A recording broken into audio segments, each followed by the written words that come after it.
These are San Andres and Old Providence Archipelago, a charming portion of Colombian land in the Caribbean Sea. San Andres Island occupies 25 square kilometers of the 52 of the archipelago. This is the biggest, the most diverse and complex of our islands. Various generations of islanders that have grown inside its beaches, mountains and valleys are the ones who conform this particular community. Nowadays we are facing many problems, but we have found ways to solve them. This is today's San Andres, and we are its islanders.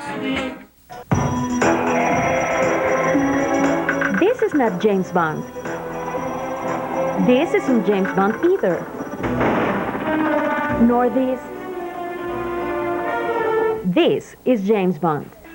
We're not talking about an infallible agent of Her Majesty the Queen of England, but about a common experienced ornithologist who spent his peaceful life studying the birds of the Caribbean islands in the middle of the past century.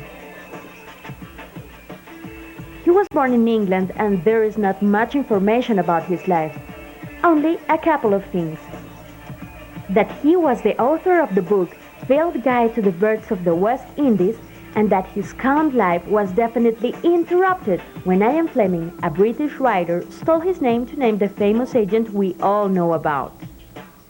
This inconvenience was the reason why our investigator had to live the rest of his life forgotten as a scientist under the shadow of the film character.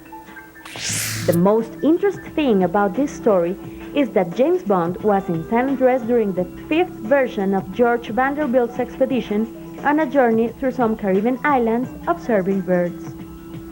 In 1941, he discovered a bird that he hadn't seen in any other place but on the island.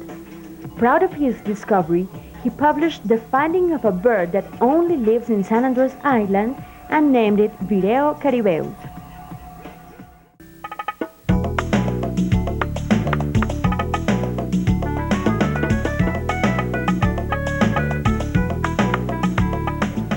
This is a group of teenagers who are interested in knowing more about the fauna of San Andres Island. They had woken up very early to go with Maria Isabel and Christian to take the first national bird census on the island. The bird census are a very old tradition.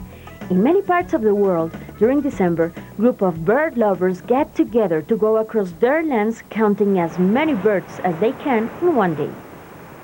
Now they will begin a journey that will take them to the center of the island, where the forest is thicker, in order to observe the bird's habitat and especially to look for the San Andres vireo.